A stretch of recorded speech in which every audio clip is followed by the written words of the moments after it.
There he is. General Champion, this is Brian Whitman at the Pentagon. Can you hear me? Yes, Brian, I can. Well, good morning, and thank you for joining us. And to the press corps here, thank you for being with us this morning. Today, we have Brigadier General Greg Champion with us from Bagram. He is the Deputy Commanding General for Operations and Intelligence of the Combined Joint Task Force 76. General Champion and his forces are responsible for operations in the southeastern half of Afghanistan, including Bagram Airfield, Kandahar, Jalalabad, as well as other areas.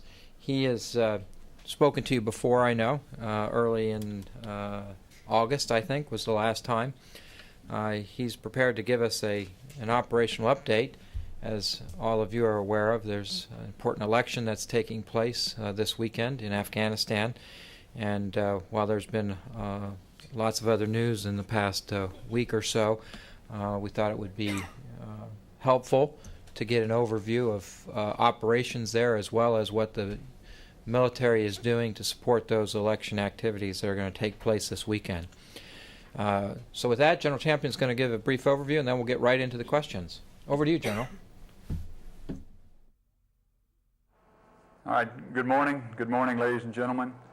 I'm going to give you really a very brief statement here, and then I will open it up for your questions. On Monday, the people of Afghanistan will wake up to a brighter future after successfully voting in their new leaders. We have a great historical milestone ahead of us, the National Assembly elections. While this great milestone is a great milestone for our mission, this is also a great turning point for the people of Afghanistan, who will have the opportunity to experience democracy at work for the second time. CJT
He's calling in.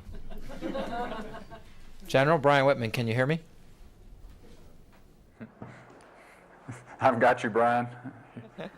I'm sure that was a very enlightening overview and statement that you had, but we actually lost you. I think I can tell you where we lost you, and that was about the point where you were talking about the people of Afghanistan being able to experience democracy for a second time. So it was very much up at the beginning of your statement. If you'd like to try to start from somewhere around there, we'd be grateful.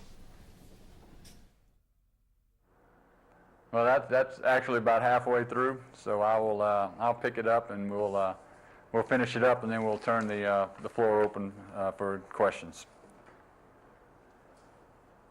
We have transitioned, CJTF 76 has transitioned from our Operation Determined Resolve, which was focused on capturing and killing the enemies of Afghanistan, as well as setting the conditions for a successful election, into Operation Vigilant Sentinel. Vigilant Sentinel was designed to support the government of Afghanistan and the Joint Election Management Body by providing a safe and secure environment for the voters, along with our continuing pursuit of enemy forces that would try and to disrupt the election. We have also continued during Vigilant Sentinel our civil military operations, reconstruction operations. So we have not stopped any operations and have continued to help the country of Afghanistan in its election preparation. I want to stress that during the election phase, our coalition task force will serve as a supporting role to the government of Afghanistan, the Afghan National Army, and the Afghan National Police. Though we anticipate attempts to disrupt the election process, we anticipate a very successful election. The people of Afghanistan are tired of this war and will show that by voting on Sunday. And with that, I'll be glad to answer any questions that you may have. All right, we'll get right into it with Will. If you'd please identify yourself and your news organization, because they're not seeing us on that end. General, this is Will Dunham with Reuters. Can you tell me, are there plans under discussion right now for a roughly 20% reduction in the U.S. force level in Afghanistan? And under what circumstances would U.S. forces be able to draw down the number of troops? Well, any issues regarding the reduction of troops and forces in Afghanistan is the responsibility of Secretary of Defense and our command authorities. At this time, I'm not prepared to discuss any conditions that would lead to troop reductions, or if there are any troop reductions. That's clearly an issue for the Secretary of Defense and higher authorities. Let's go over to Kathleen. Welcome back. Kathleen Koch with CNN. General Champion, can you tell us what attempts to disrupt the election you are anticipating, if any, and how you are prepared to meet those? Well, during the past few months, we've seen an escalation of incidents across the country. However, what we're seeing is still less than what we saw last year in the run-up to the presidential election. The enemy combatants have stated that they want to disrupt the elections by creating a spectacular event, which would be probably addressed towards coalition forces or government of Afghanistan itself. That could be done through bombings, IEDs, those types of events. We have seen the incidence of IEDs go up, but not to the degree that they're looking for. During this process, though, we have been able to disrupt them by continuing our operations while the elections process is going on. Over to Nick. General Nick Simeone, Fox News. What can you say about the whereabouts of Osama bin Laden?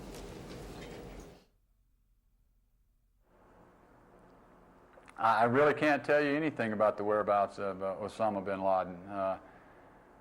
We have not heard or seen anything about him.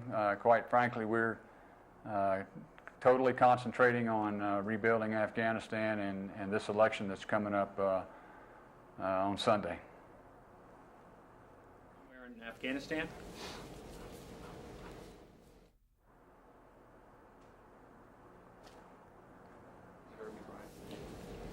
The follow-on question, General, was: do you believe that he's still in Afghanistan? I don't know where he is. I really don't have a belief one way or the other. Our fight is against his ideology, against what Al-Qaeda is trying to do, and that's what our task force is trying to accomplish here in Afghanistan. Go ahead. Otto Kreischer, Copy News Service. General, when you say you're going to be in supporting of the government and the Afghan forces for the election, could you expand on that? Do you intend to stay away from the voting places? Keep your forces on fast alert, quick response, or how are you going to do the support role? During the course of the elections itself, the government of Afghanistan and its security forces are the principal supporters for security. The Afghan National Police and the Afghan National Army will form levels of security around all of the polling stations, approximate 6,000 polling stations in Afghanistan. Coalition forces will be out in the field in support of the elections. We're there for any kind of super emergencies, but the actual security for the voting process will be handled by the government of Afghanistan. Jeff, go ahead. Hi, General. Jeff Shogel with Stars and Stripes. Can you give us an idea of how many helicopters you have in Afghanistan versus how many may be in Iraq? I'm really not prepared to get into quantities of equipment, types of helicopters, and our number of helicopters. I will tell you that we have a sufficient amount of helicopters in this country to carry out our missions here. Criticism seems to be that if you're at a base, you got to wait a couple weeks for a helicopter to come around to pick you up. Do you still feel that the amount of helos in the country is adequate? Absolutely. I mean, there's occasions where people might get stuck some places in this country, but to conduct our operations here in Afghanistan, we have a sufficient amount. Yes, General, this is Vince Crawley with the Army Times newspapers. You said you have evolved from what more of a combat operation against insurgents to supporting the force. Could you give me an idea of the percentage of troops who are still involved in the combat operation? Well, when I say we're focusing on the election, clearly that's our point. But at no time are we shut down from conducting operations against enemy forces here in Afghanistan. We have the ability to move where we need to move to, but our focus is on supporting the election over the next few days. But we never take away our ability to react to any kind of problems. Yeah, what kind of logistical support would you be giving to the election? I know a year ago there was some movement of ballots by U.S. troops and guarding of that type of operation. Is that occurring as well?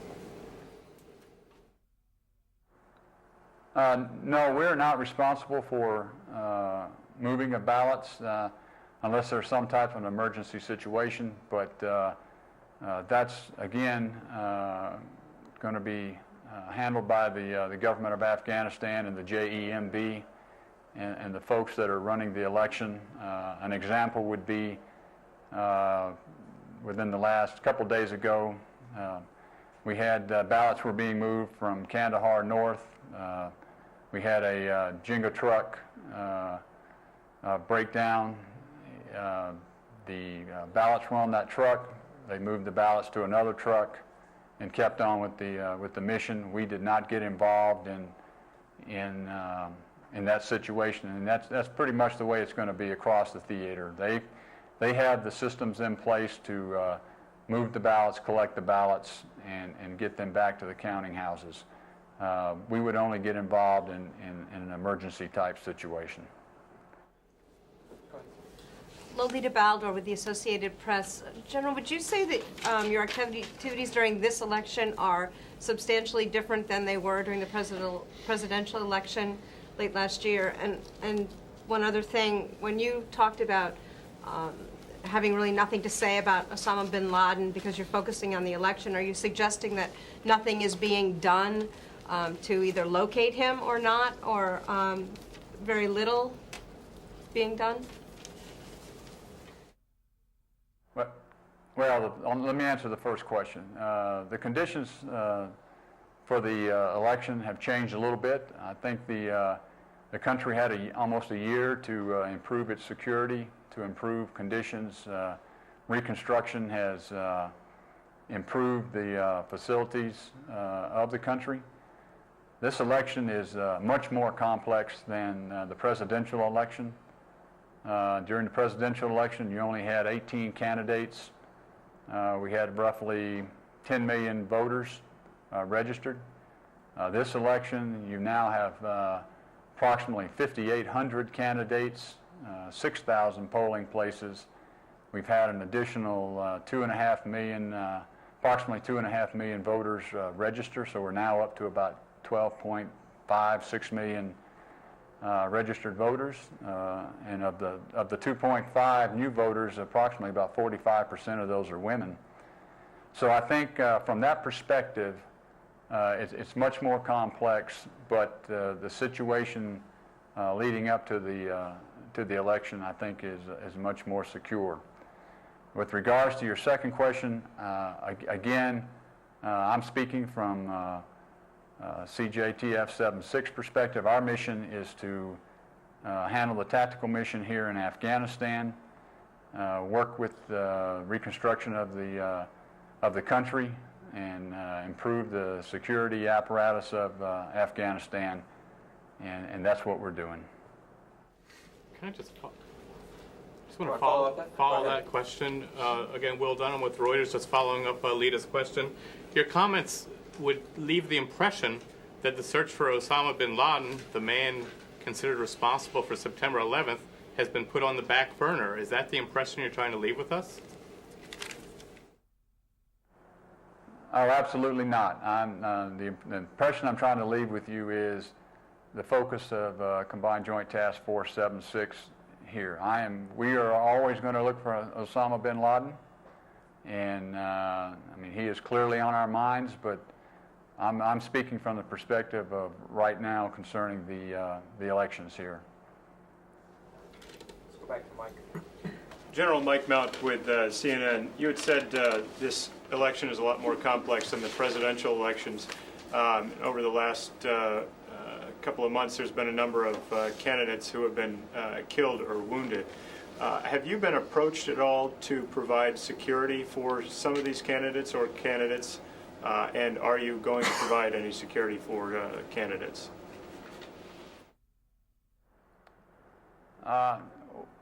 Once again, well, we've had, I think 6, possibly 7. We're still working on whether or not the 7th person is a candidate and has been confirmed.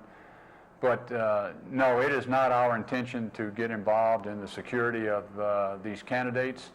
As I mentioned previously, there's approximately 5,800 candidates across the country. Second piece is that this is a government of Afghanistan election, and it will be up to the government of Afghanistan to decide how they want to handle that particular situation. Sir, you speak about a spectacular attempt during the elections, and I was just curious to know if you anticipate something like the coordinated attacks in Iraq in recent days, and if so, will the Afghan security forces be equipped to handle such a coordinated attack?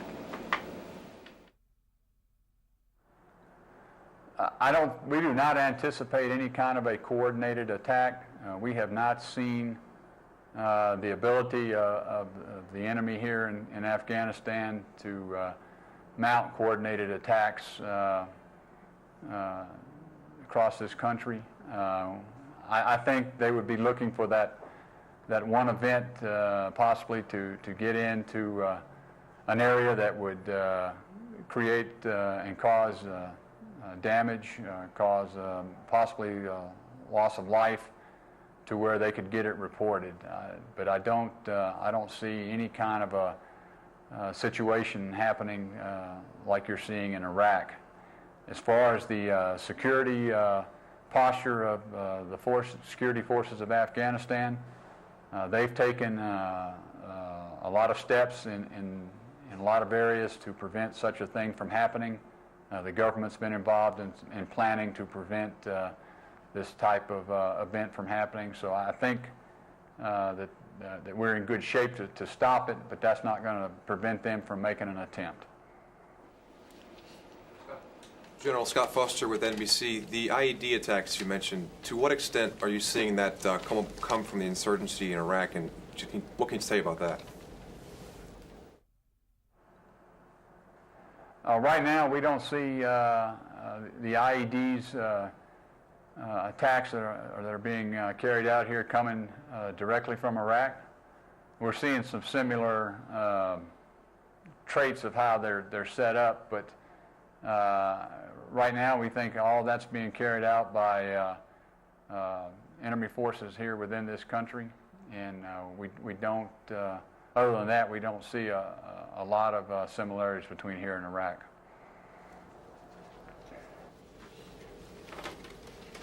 General, it's Nick at Fox again. Are there any areas of the country that will not be voting for security reasons? I am not aware of any right now. The government's been working very hard. We've been working very hard to ensure that there have been security forces put in all the necessary places with all the polling stations. As far as whether or not there's going to be any areas that will not vote, that's a decision that's going to have to be made by the JEMB and I guess and the Afghanistan government to make that final determination. But I'm not aware of any at this point in time. Go ahead, Otto. Otto Pressure, Copy News Service again. General, what's your relationship with the NATO forces that are in the area supporting the redevelopment programs? We've seen the discussion that they're not supposed to be involved in the counterinsurgency effort. So how do you relate to the NATO troops in your area? No, we relate with them very well in our area. We have forces that are coordinated with us in our RC South and RC East. So things work very well. They play a very important role on security. The fact that they're not directly out in a combat role does not diminish the importance that they bring to this theater. They're involved in civic activities, civil military operations, construction, and security. So we have all of the coalition forces, including NATO forces, are working very well. We all have our missions to carry out. Okay, well, that's General, I think we've come to about the end of our time, and just want to thank you again for taking the time to be with us today.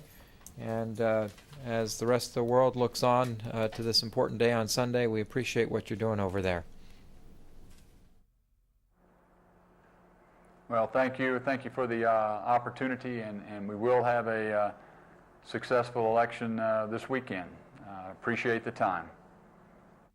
Very good. Thank you. Thank you.